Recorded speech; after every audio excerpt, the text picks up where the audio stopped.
Matul l-aħħar 24 siegħa ma ġie rreġistrat l-ebda każ ta' COVID-19 ġdid f'pajjiżna. Dan hekk kif saru ferm anqas minn 1000 swab test.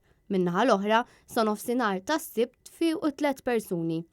Din il-ġimgħa f'pajjiżna kellna 3 ijiem konsekuttivi fejn ma ġie rreġistrat l-ebda każ ġdid. Xi ħaġa li qatt ma ġrat minn mindu feċ l-ewwel każ ta' COVID-19 f'pajjiżna, 17 il-ġimgħa ilu. B'hekk skont l-aħħar aġġornament mill-Ministeru tas-Saħħa fuq Facebook, iċ-ċifra ta' każi pożittivi baqgħet 670 filwaqt li dawk li fiequ telgħu għal 635. Bil-każi attivi jinżlu għal 26. 7 minn dawn il-każi qed jirċievu l-kura fl-isptarijiet. Persuna tinsab l-isptar Mater Dei, oħra Kering Grek, 2 persuni St. Thomas Hospital u 3 persuni fl-isptar Boffa. Sa minn meta kien tħabbar li fl-ewwel ta' Lulju se jinfetaħ mill-ġdid l-Ajruport Internazzjonali ta' Malta u l-portijiet, kien sar magħruf li dawn l-aġġornamenti ma kinux se jingħataw aktar f'konferenza tal-aħbarijiet.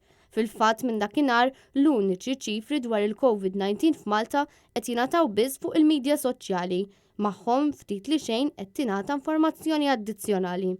Sa dan it-tant ta' xi raġuni, il-midja laburista għadha mhux tħabbar l-aħħar żviluppi tal-virus f'pajjiżna, minkejja l-importanza li dan kollu għandu għas-saħħa nazzjonali u minkejja li pajjiżna se jibqa' b'emerġenza tas-saħħa sa 30 ta' Ġunju.